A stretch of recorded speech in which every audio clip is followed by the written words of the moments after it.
રાપર મત વિસ્તારના ધારાસભ્ય અને કચ્છ જિલ્લા ભારતીય જનતા પાર્ટીના પ્રમુખ પંકજભાઈ મહેતાએ એક મુલાકાત દરમિયાન જણાવ્યું હતું કે કચ્છમાં રેલવે અંગે જે પ્રશ્નો છે તે ઉકેલવામાં આવશે.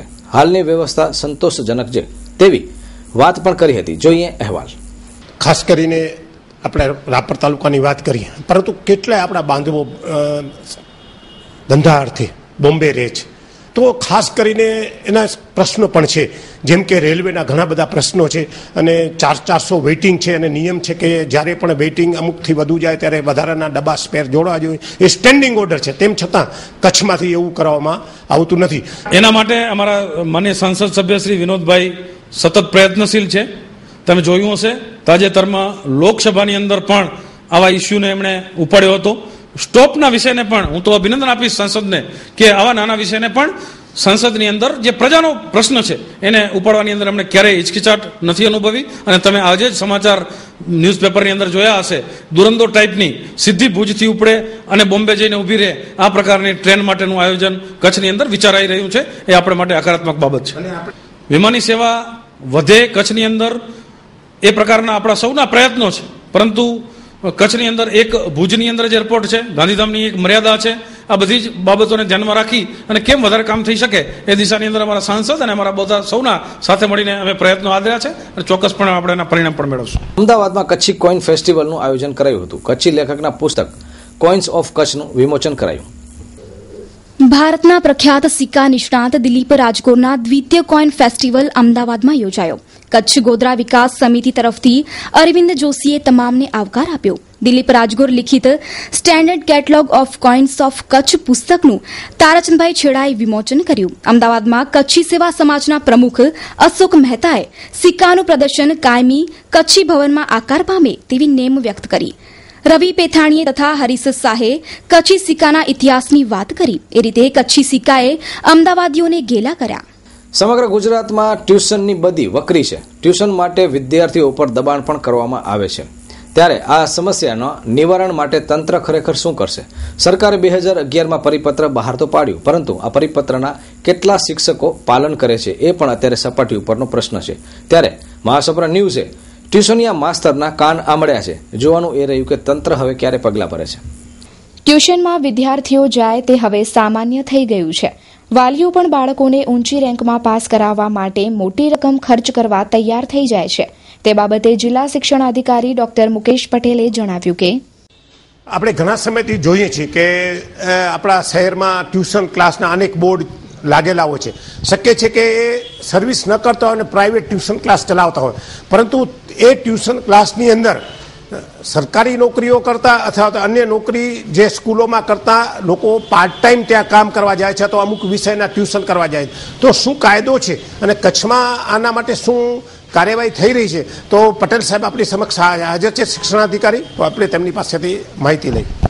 રાજ્ય સરકાર દ્વારા 2011ના પરિપત્ર અન્વયે જે માધ્યમિક અને ઉચ્ચતર માધ્યમિક શાળાઓ આવેલી છે 3 પ્રકારની, ગ્રાન્ટેડ, સેલ્ફ ફાઇનાન્સ અને સરકારી, તો એના સંદર્ભે પેરોલ ઉપર એટલે કે જે શિક્ષક સવેતન કામ કરતો હોય એ કોઈપણ સંજોગોમાં શાળા બહાર કે શાળાના સંદર્ભે કોઈપણ ક્લાસીસની અંદર ટ્યુશન કે ટ્યુશનના કોઈ ભાગ સ્વરૂપે કામ કરી શકતો નથી. આ બહુ સ્પષ્ટપણે જોગવાઈ છે. એના સંદર્ભે તંત્ર દ્વારા વર્ષના શરૂઆતમાં જ્યારે સત્ર શરૂ થાય ત્યારે દરેક ટીચર્સ પાસેથી શાળા મારફતે એક સ્ટેમ્પ ઉપર એક બોયધરી પત્ર લેવામાં આવે છે કે હું કોઈ પણ પ્રકારનું ટ્યુશન કરતો કે કરાવતો નથી. અને વધુમાં શાળા દ્વારા એક રજિસ્ટર પણ મેન્ટેન કરવામાં આવે છે અને એની મુલાકાત દરમિયાન પણ ચકાસણી કરવામાં આવે છે. આ એક પ્રતિબંધના સંદર્ભે અમલીકરણ બાબતની આ બાબત છે. તેમ છતાં ઘણી વખતે એવી રજૂઆત થતી હોય છે કે કોઈ શિક્ષક ટ્યુશન કરાવે છે, જો પદ્ધતિસરની ચોક્કસ સ્થળની અને એ રીતેની રજૂઆત મળે તો તંત્ર દ્વારા એક ટીમ ફોર્મેશન કરીને, કારણ કે જ્યારે કોઈના એના ઘરે જવાનું હોય તો બીજી એની આનુષંગિક બાબતો છે એની ચકાસણી કરવાની થતી હોય, એના માટે એક ટીમ ફોર્મેશન કરી અને એને જો એ રીતે કરતો માલુમ પડે તો એના માટે જે પરિપત્રની જે જોગવાઈઓ છે એ માટે જો ગ્રાન્ટેડ અને સેલ્ફ ફાઇનનો શિક્ષક હોય તો એના જે તે મંડળને કાર્યવાહી કરવા માટે, અને સરકારી હોય તો સીધી જ ડીઓ ઓફિસના સંદર્ભે એની જે તપાસ પ્રક્રિયા પૂર્ણ કરી અને એના સામે પુરવાર થતાં જરૂરી કાર્યવાહી કરવાનો રૂલ્સ છે.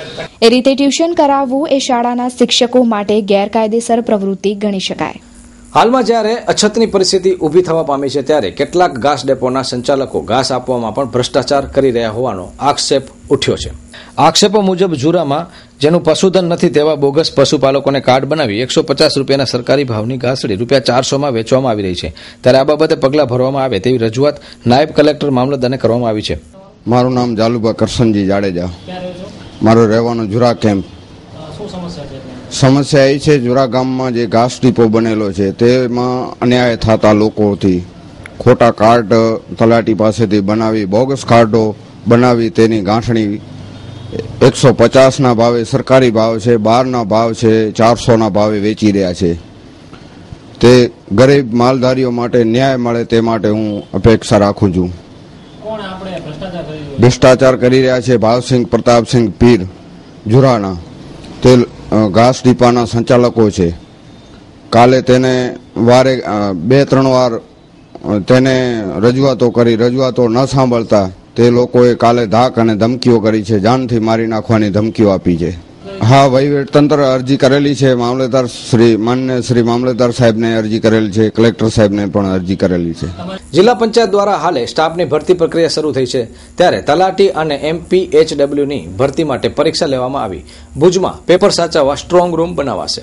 કચ્છ જિલ્લા પંચાયત દ્વારા સ્ટાફ ભરતીની પ્રક્રિયા ચાલી રહી છે. 19,998 તલાટી માટે ઉમેદવારોની અરજીઓ આવતા આજે લેખિત પરીક્ષા લેવામાં આવી હતી. સાથે સાથે MPHC ની પણ 1156 અરજીઓ માટે પણ લેખિત પરીક્ષા લેવાઈ હતી. પરીક્ષાઓના પેપર સાચવવા માટે ભુજમાં ઇન્દ્રભાઈ ગર્લ્સ હાઈસ્કૂલમાં ખાસ વ્યવસ્થા કરવામાં આવી છે. સમગ્ર બાબતે ડેપ્યુટી ડીડીઓ જયેશ તુંવરે વાત કરી હતી. આજે જિલ્લા પંચાયત સેવા પસંદગી સમિતિના માધ્યમથી આજે ભુજ અને ગાંધીધામ આદિપુરના સેન્ટરોમાં પરીક્ષા યોજાઈ છે. આજે તલાટી કમ મંત્રીની પરીક્ષામાં અંદાજિત 19,000 જેટલા વિદ્યાર્થીઓ આજે પરીક્ષા આપી રહ્યા છે. જિલ્લા પંચાયત દ્વારા તલાટી કમ મંત્રીની પરીક્ષા છે. અમારી સ્કૂલમાં 2 યુનિટ છે. યુનિટ 1માં 10 બ્લોક છે અને યુનિટ 2માં 15 બ્લોક છે. એક બ્લોકની અંદર 30 વિદ્યાર્થી હોય, એટલે આ રીતે 25 બ્લોક જ્યારે થયા છે ત્યારે અમારી પાસે અત્યારે 750 વિદ્યાર્થીઓની જગ્યા છે. પણ 11 વાગ્યા પછી વિદ્યાર્થીઓની સંખ્યા લેવાશે એટલે લગભગ એમ કહી શકાય કે 50થી 60% વચ્ચે કેન્ડિડેટ હાજર રહેતા હોય છે. અને વેકેશન છે એટલે શિક્ષકો પણ શાળાના જ પર્યાપ્ત ન થાય એટલે એ આખી જે વ્યવસ્થા સંભાળે છે જિલ્લા પંચાયત, ત્યાંથી જ પ્રાથમિક વિભાગના શિક્ષકોને પણ અમારી સ્કૂલમાં સુપરવિઝન માટે અને ઇન્વિજિલેટર તરીકે મોકલેલા છે. આજે સમગ્ર રાજ્યમાં પંચાયત વિભાગ દ્વારા તલાટી કમ મંત્રી, જુનિયર ક્લાર્ક, FHW, MPHW આ બધા જે આપણા પાયાના કેડર હોય છે પંચાયતની એની જે સંખ્યાઓ નક્કી થઈ છે એ પ્રમાણે રાજ્ય સરકારે આયોજન જે કર્યું છે અને પરીક્ષાની જવાબદારી દરેક જિલ્લામાં જિલ્લા વિકાસ અધિકારીને સોંપી છે. એ અંતર્ગત અમે આજે આપણા ભુજ, ગાંધીધામ અને આદિપુરમાં એવા કુલ મળીને 48 સેન્ટરો થાય છે. 48 સેન્ટરો એટલે કે બિલ્ડિંગો. ભૂકંપ બાદ કચ્છમાં જમીનોના ભાવ વધ્યા અને જમીનોના ભાવ વધવા સાથે ડેવલપર્સની સંખ્યા પણ વધી.